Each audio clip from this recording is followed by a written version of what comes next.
Hi, my name is Aoife Deane and this is the Happy Weight Podcast. Thank you so much for joining me. I'm excited about today's episode because the mindset I'm going to be going over today is transferable to any goals, really. So I'm kind of like the 4 things that are signs we're becoming our ideal weight. But to be honest, like I figured out my eating, I've figured out my relationship with alcohol or lack thereof. I don't drink anymore. But like the journey from going from binge eating, overeating, weight problems to being grand, and the journey from feeling like I had drink problems to not drinking, both were the same route actually. And then in other areas of my life that I want to improve, I actually always now go back to how would I have looked at this when I was getting out of eating and weight issues? So these are like 4 signs you're becoming your ideal weight, or 4 signs that you're emerging out of eating and weight issues, which is super exciting. But I suppose you have to hear what I'm saying, not in an all or nothing mindset. So like as in, if there's some of these things that you're like, whoa, that's new, I'm definitely not doing that. We really don't want to go back into black and white thinking that there's an all or nothing, a pass or a fail, because coming out of eating and weight issues and weight problems is actually like we're growing out of it. You know, it's not an all or nothing thing. So first of all, right, I think of those rowers and skips. So this is the first point, the rowers and skip. I'm guessing those rowers and skibbereen who won the Olympics as well as loads of other things in rowing. I'm guessing for them, there was a lot of crappy training sessions. There was a lot of early mornings, rainy, dark, where their times were probably pretty not impressive. And the thing is that didn't matter. They weren't going to sweat the small stuff for the overall goal. So the overall goal was way more important and bigger to them than messing up a training session or losing a race or something like that. So they had eyes on the prize. And sometimes when we've eating and weight issues, you know, and when I'm helping my clients out of stuff, it's like they really cannot get over the fact that they overate last night. And it's like, you have to get over the fact that you overate last night, or you have to get over the fact that you binged, or you have to get over the fact that you're gone up a size. You have to get over that if you care about the greater good. And I just kind of think of myself, like I've been in business 10 years and please God, I'll be in business the rest of my life. But every day, every week, every month is a cringy affair of mistakes. You know, I'm always, you know, learning from mistakes. It's kind of always linear growth. And if I couldn't take that cringe and all the mistakes, or even a lot of people don't go into business because they don't want to promote themselves. They don't want to promote their offerings. They don't want to do sales. It's all too cringe. And it's like, cool. Yeah, don't. Just like those rowers on those hard training mornings, they could have just been like, yeah, that was a crap time. And, you know, we didn't perform in that race yesterday. Will we just go home and not bother? So it's kind of like, that's what you have to think about when you have the option of ruminating over what you ate last night. It's like, are you going to stay here? Are you just going to stay here in this little area of giving out to yourself about your current position? Or are you thinking about the greater good? Because if we're thinking about the greater good and the goal we want and why we want it and who we will be, well, you know, for any goal, you know, it's that corny thing that the joy is in the journey, because really to achieve any goal, you have to become a different person. So say for me, coming out of eating and weight issues, I had to become stronger and more confident and more on my own side. I couldn't be a ruminator. I couldn't, because you can't stay ruminating and get out of a weight problem. You can't stay giving out to yourself for what you ate last night or what you ate last week or the size you are today and get out of a weight problem, because a weight problem is the struggle. A weight problem is, I should not be the weight I am today. Well, it's like, well, you should be the weight you are today because you are that weight. Or I shouldn't have eaten that last night. I can't believe I ate that last night. And I had a text from a client this morning, actually, and I had to send her a voice note back that I'm like, you know, she was really annoyed that she had, I think, crackers and hummus and a few Tim Tams after she had a bit of a struggle putting the kids to bed last night. And it's like, the rest of the day, it sounds like, she was listening to her meditations. She was really on good form. And I'm like, okay, you're choosing to focus on, say, 40 minutes out of 24 hours. Do you know what I mean? So it's like, we can't sweat the small stuff if we're really focused on the greater good. So the goal and the future has to be more powerful than whatever the hell has happened last week, last night, or whatever size you are now. That has to be kind of unimportant. The second one is your friends in a picture. Say there's someone you love in your life. Say it's a woman or something. Say it's your best friend or your sister or your mom or whatever. So you would say that you're their ally, right? That you're pro them, you're their cheerleader, you're in their corner, you love them. And then say if you met someone, and I know this probably wouldn't happen, but stay with me for the analogy. You met this other person that didn't know that you were best friends with this woman in real life. And she's like, oh my God, doesn't she look awful in the photo? Like, isn't she really like fat and ugly and everything? And imagine if you disregarded your relationship with that person close to you and was like, yeah, she does look fat and awful, doesn't she? It's like, oh, right. So there wasn't much of a relationship there to begin with. If you can just pile on the negativity, you're not an ally then at all. Are you doing the same with photos of yourself? If there's a shred of evidence that you look fat or awful in the photo, or you're like, I do look awful in that photo. I can't believe how ugly and old I've gotten, or I can't believe how rotten I look, or whatever. It's like, oh, okay, cool. So you're not really pushing for your health and improvement then. You're not really pushing for success here at all. It's like you're given a smidgen of something not nice about your body and you pile on, you double down. It's like, okay, cool. You're an enemy then. You're not an ally. Another step now is that we are on the side of our body. It's really important that now we start seeing our body as our ally and we're like co-working together. We're a team on the same side,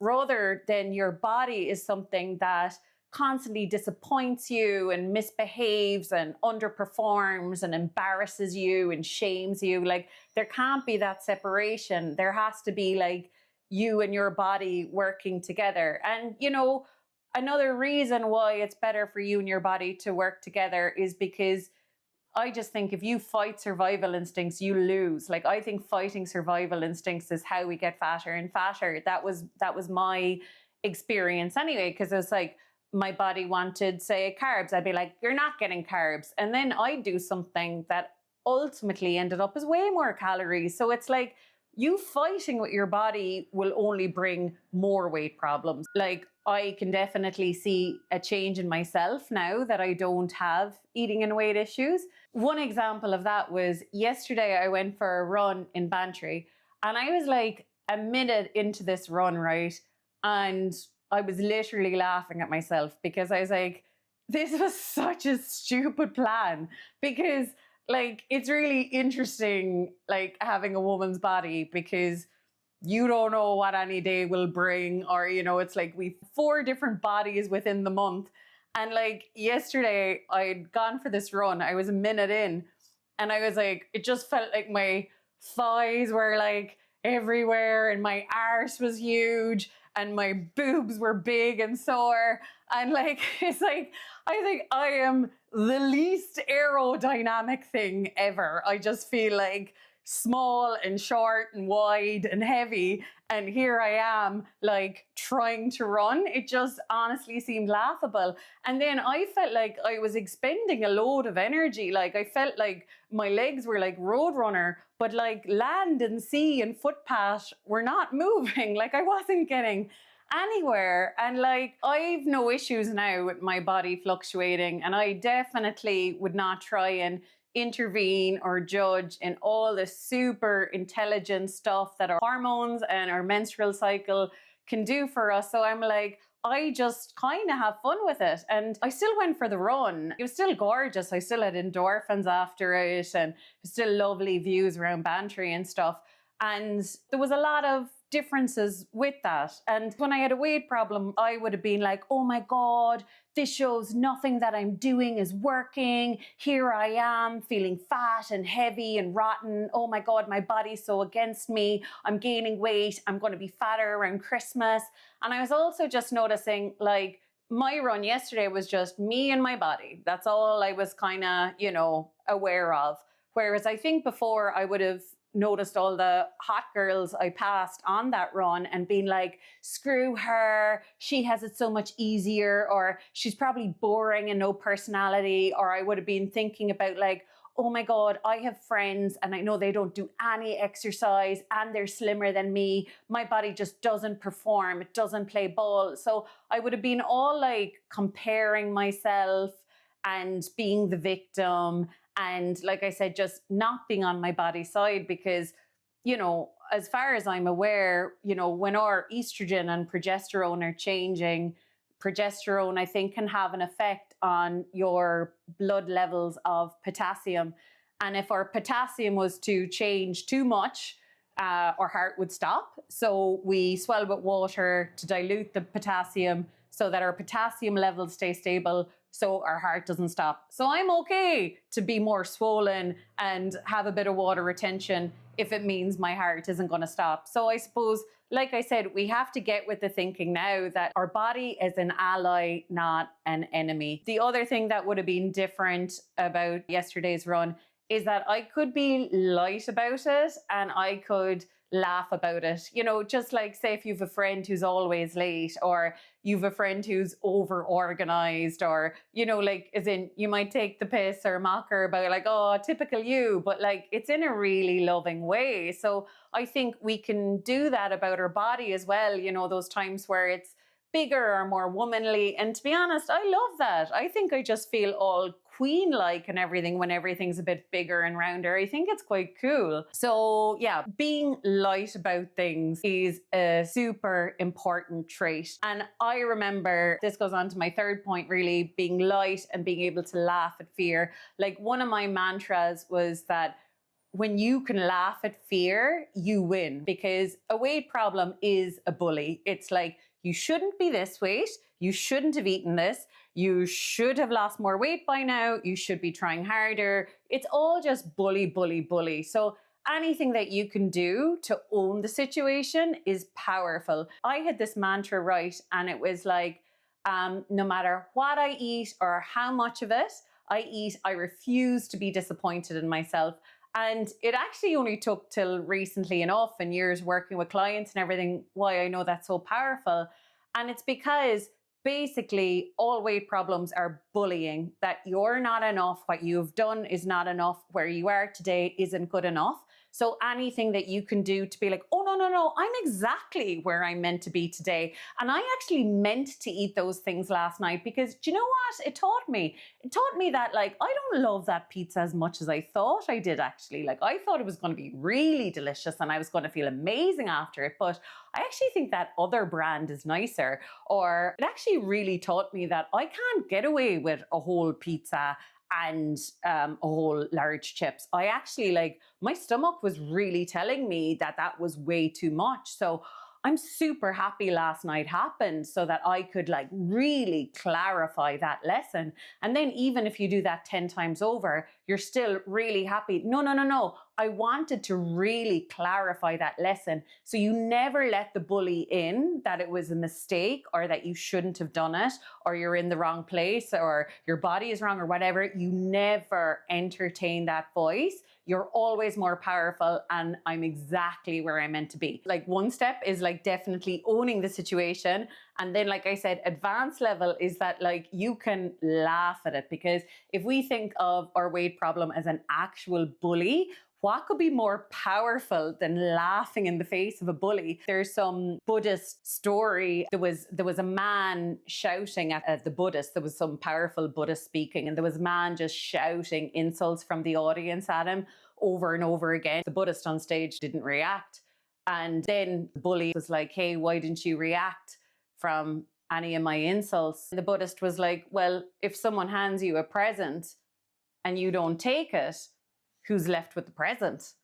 And so it's the same with a bully. If a bully, like even if it's the bully in your mind, is giving you attack thought, criticism, and you don't accept it, well then you don't take it on board, and the bully fails basically.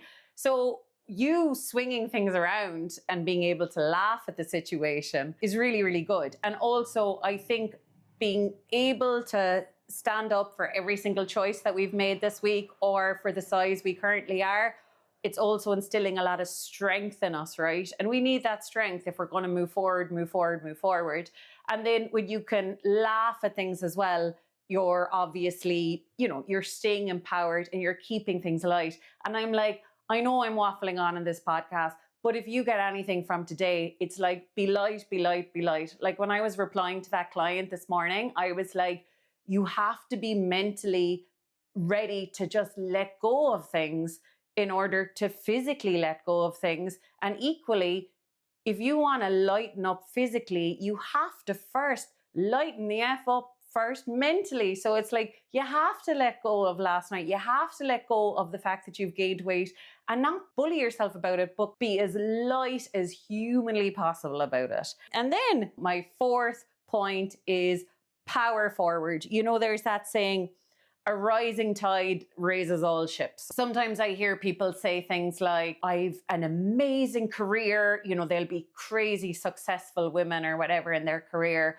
lovely husband, lovely home, lovely kids. And they're like, I can't enjoy it all. I can't enjoy it because of this weight. And you're like, whoa, okay, good luck with that. Because if I was to put money on it, you're going to gain a lot more weight or you're going to struggle forever if that's the attitude you keep. Because that exact lack mentality is the lack mentality that gets us into a weight problem. So it's like, if that woman can disregard all the positivity in her life, all the things she's blessed with, and say, yeah, well, it actually doesn't even matter because I'm fat. And it's like, that's like what I was saying earlier about like, you could have the healthiest 8 hours of the day or something, and then you will focus on the 20 minutes where you overate. Like, as in, you cannot ever get ahead if you're going to keep giving the negativity tens more power than the positivity. And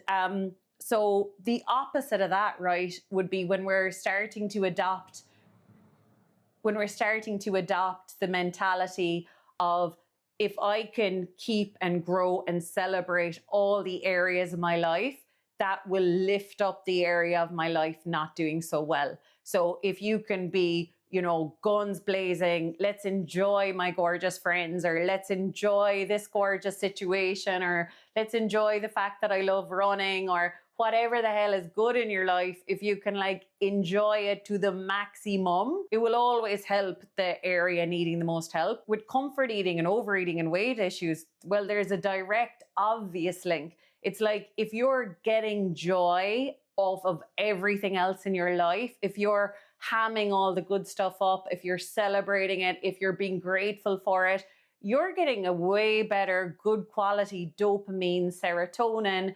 And then, same with gratitude. If you're layering on the gratitude every night for all that your body does for you and all the great choices that you do make with food and eating every day.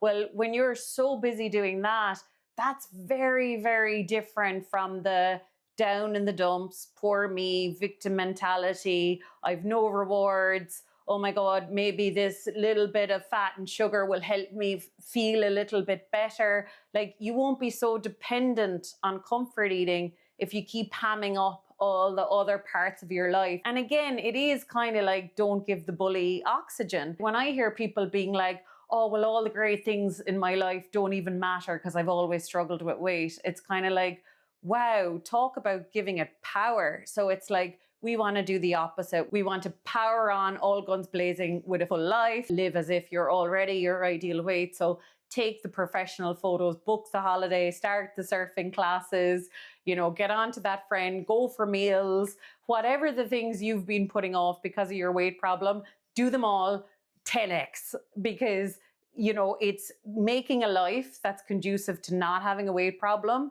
will really, really help get rid of a weight problem. We start seeing opportunities when before all we used to see is lack. I just think of my own dead end cul-de-sac thinking that I used to have with a weight problem. It was a lot of like, well, if I haven't lost weight now, I never will, so there's just no room for growth there. Or, well, it's genetic. So another cul-de-sac there. What can you do about that? Just really making it a zero opportunity kind of situation. Or, I'm this weight now, and before we know it, it will be Christmas or dark evening. So if I haven't lost weight now, sure, God, I never will. The other way to think about it is basically every small difference makes a difference. So that's one of the things I meant to say about my run yesterday.